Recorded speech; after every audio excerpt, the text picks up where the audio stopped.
Anything Goes podcast, man. It's your boy Sean Peoples. I'm here with my brothers. I'm here with Mr. Razor. I'm here with Demby. We here to have a conversation about something. But before we get to that, people, if you like our movement, you like what we have going on, like, subscribe, share, drop a comment in the comment section, and let us know if you agree with us or you disagree with us. We want to hear from you. Hey, my brothers, have y'all been paying attention to the Goerge Floyd case? I've been seeing what's going on, the witnesses, getting more of the story, realizing that the cop was on his neck for longer than what was reported. This information is just coming out. Do you what y'all feel like? What you saying, Demby? Yeah, in situations like these, typically the facts normally come out during the trial. True. When they start gathering all the evidence and putting forth everything to the jury, I think that all of this is going to be unfold, and that's what we're seeing now, where it is said to be that it's been more than 9 minutes since he knelt on his neck, and the aggression even before that was outrageous. So all of this is going to unfold, and I feel like it's sad. Just looking at it, I think it's a sad ordeal. You just reliving that moment or the video that you see and think that, wow, could a human being really do this to another human being? And it's sad. I think it's very sad to know that we are young Black men ourselves and have young Black men growing, and to know that they could be succumb to these kind of actions. So yeah, it's terrible. Yeah, I would agree with you there. The new evidence that's coming out, well, new to us, but they've been new to stuff, and they led us to still believe certain things when they knew it was more than that. I don't know if it was a tragedy from the defense or the prosecutor, but what do you think, Razor? Yeah, I think number one, let me get this out first. I don't know why we're having a trial. That's honestly it's a shut and done case for me, and I just want to get that out there. But like I said, I've been keeping up with what's going on the news, and one thing that really got to me was when the EMT worker came, and she tried to help, and this cop literally told her to go away. We was talking about that the other day, Demby. Yeah. He literally, and she's crying on the news, and this definitely is a thing that's going to traumatize her, because she probably feels like she could have saved this man's life. And when you got an animal like that that's doing this to another human being, he should I know we got to go through the legal process and everything, but for me, it's a shut and done case. It feel like some jungle justice should happen. Sometimes they do make you feel that way, I guess. I feel like what you said. To me personally, it's an open shut case to me, just off of seeing what took place. Yeah. I don't care what a official coroner say about him being on drugs. Was he dead before they got there? He was alive the last time I checked. Yeah. And he was moving, operating. And I'm pretty sure if he didn't knelt on the man's neck, he'd probably still be alive today. So absolutely. What's your thoughts on that, Demby? Yeah, I agree. I felt like that is the blunt of the whole trial. You kneeling on this man's neck, and squeeze his life out of him, literally, and, see that the EMT pulled up and said, this, and he told him to step back, and the other officers that was there, seemed like they were just going along with the process. Yeah, whatever it was.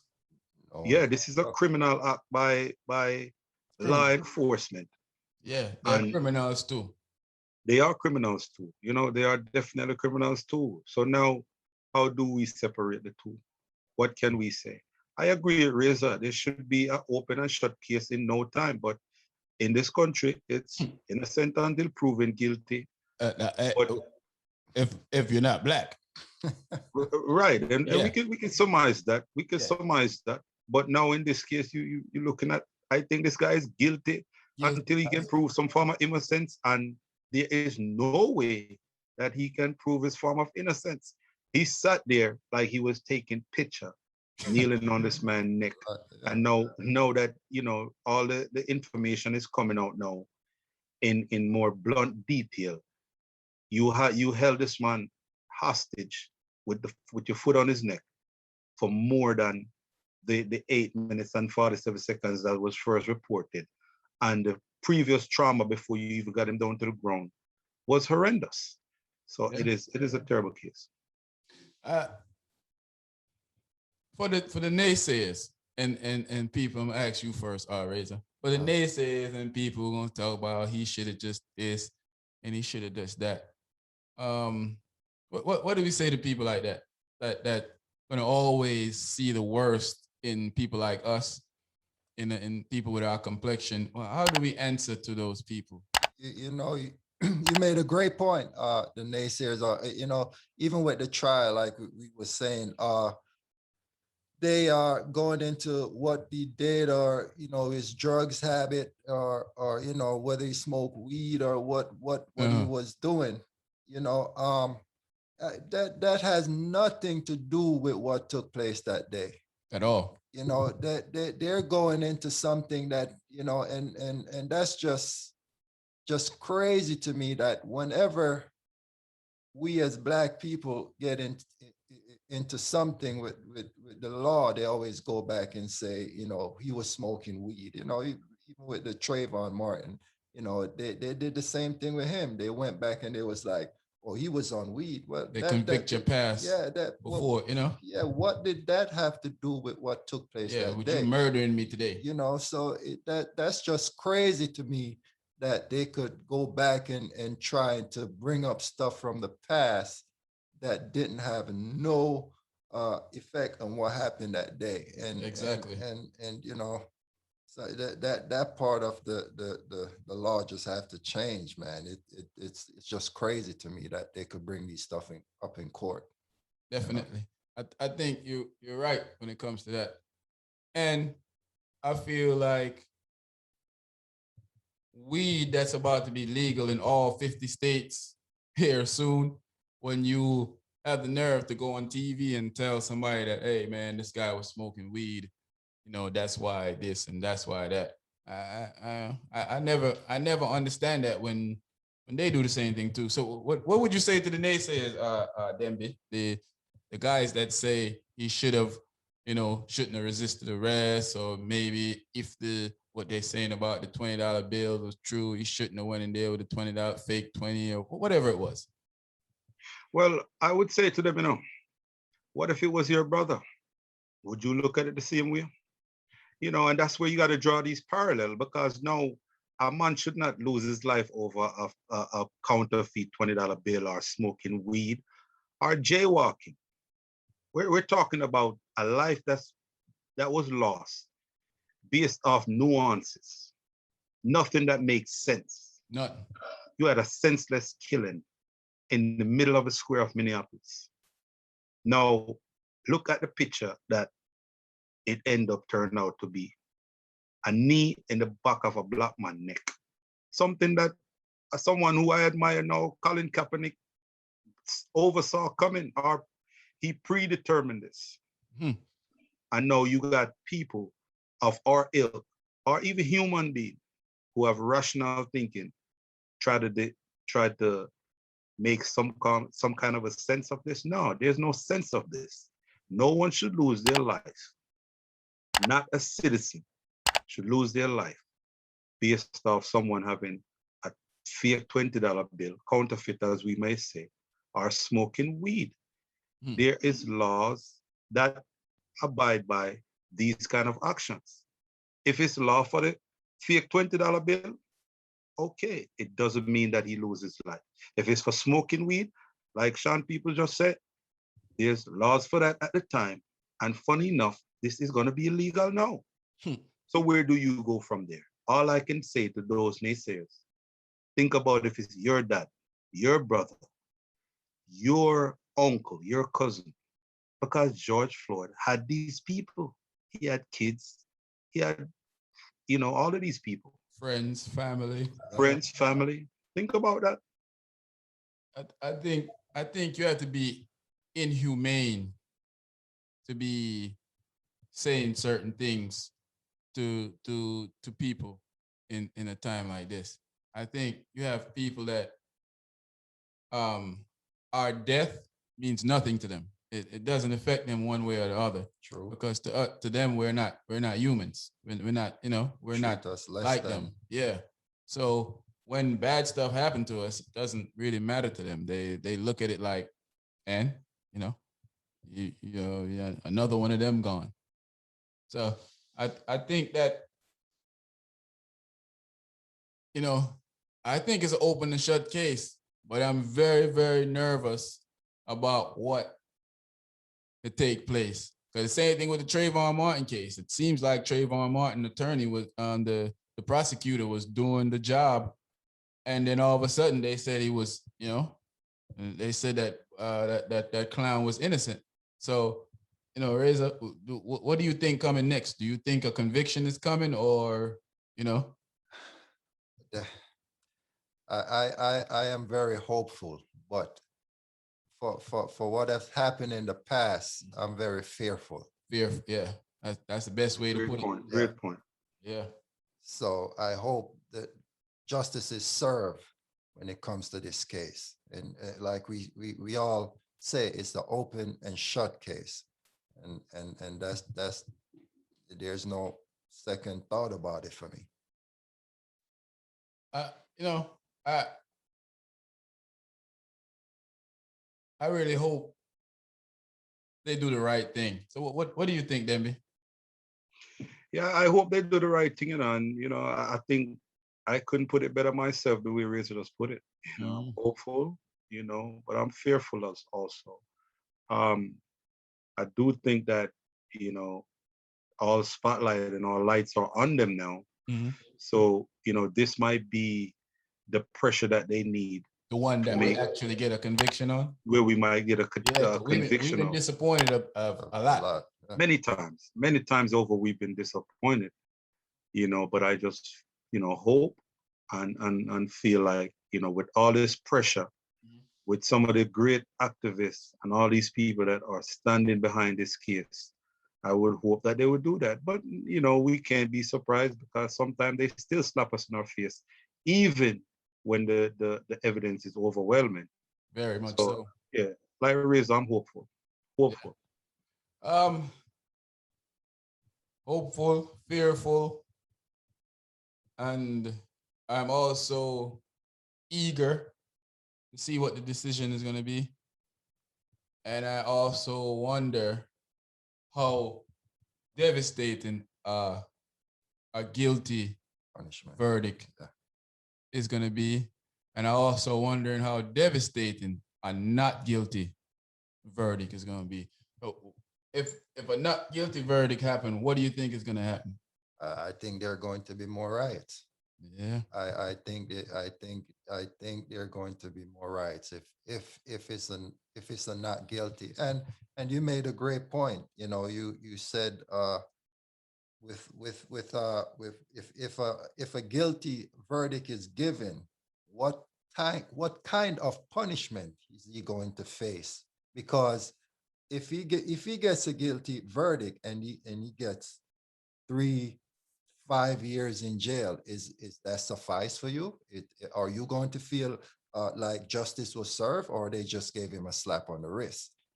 So a good point. Yeah, so so also with a guilty verdict, it's going to be interesting to see the kind of punishment he gets behind that guilty verdict. Mm-hmm. It make a very, very, very, very good point there. And that's kind of what I was leading to about the guilty verdict. When we get it, what is the what what are we getting? You know, are we getting a life sentence? Are we getting, like I like to say, someone being held accountable for murdering that man in the middle of the street, in front of all those people? You know, are we getting that, or a slap on the wrist? What do you think, Demby? Oh, do you think a guilty verdict will impact the country and what's going on right now? I remember Well, the YouTube not really like we, so be careful what I say. yeah, well, I feel it would set a precedence. I think now you would set a precedence where people would be accountable for their actions. I think that the next person who even have that in their thoughts before they take on the job would replay in their mind and know that, hey, you can go to prison for a long time based off your actions. And now there are a lot of cell phones and cameras that's all over. So I do feel it would set a precedence with a guilty verdict. Now, How about the not guilty verdict? the not guilty verdict, now, that would also continue a tradition. And there's a tradition of Black men being murdered by cops, preferably white. So now, if you continue this tradition, now Black men, young Black men now have to walk around fearful and feel like, well, we are at war. I'm not sure if that's the right word, but you know, we are at, feels like it. yeah, at a disadvantage then, for lack of a better word. We're at a disadvantage. So I do feel like one, a guilty verdict could set a precedence and be a deterrent going forward. And an innocent verdict could continue tradition and feel like young Black men are just barbaric and should be gunned down in the streets or be knelt down in their neck. What about a guilty, but like we were saying to raise you know, 4 years, 5 years, 7 years? Well, you know, from history, you know, I wouldn't be pleased with it, but I would accept it, you know, based off, you know, at least one person did not really get away. At least now you know that no one want to stay away from their family for 4 years. Now, I think that would still set a precedence, and that would still be a slap on the wrist. But in the same time, I feel this slap on the wrist will leave a mark. You know, so I'll take it. I'll take it. I think it's possible. You know, wait, Ray. You think it's possible? I think you know, I definitely get what you're saying, Demby, but you know, a slap on the wrist to me is still saying that they don't value our life as much. Definitely. But you know, I would say this, that I think what in layman's term, what Dembia say, is better we get some punishment than no punishment. Right. And I agree with that. Right, right. And I do get it, but I still would feel like our life is not being valued the way that it should.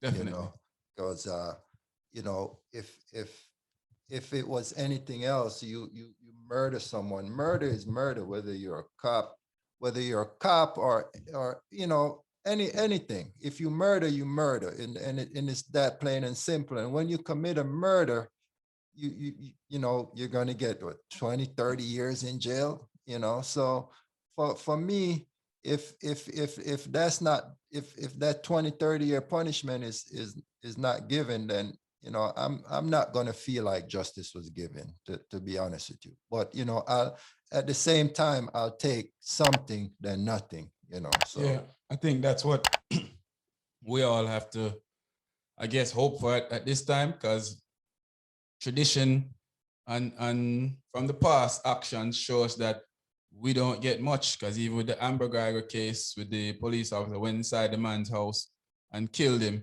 you know, she got basically a slap on the wrist, and the judge hugged her and the family forgave her for murdering their kid and their brother. But I would like to say real quick, quick answers here, my brothers. How much years you? I think you already said it already, but say it again for the people. How much years would you see suffice for actual good punishment that you wouldn't say too much for this brother? From 25, 20 to life. 25 to life? To life, yeah. Okay. What you said, MB?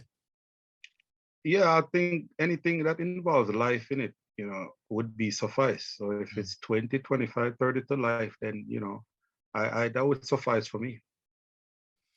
I would take 25 to life also. I would also say anything that keeps him in jail forever, you know, it's for me. I don't think you can accidentally kneel on my neck for 9+ minutes.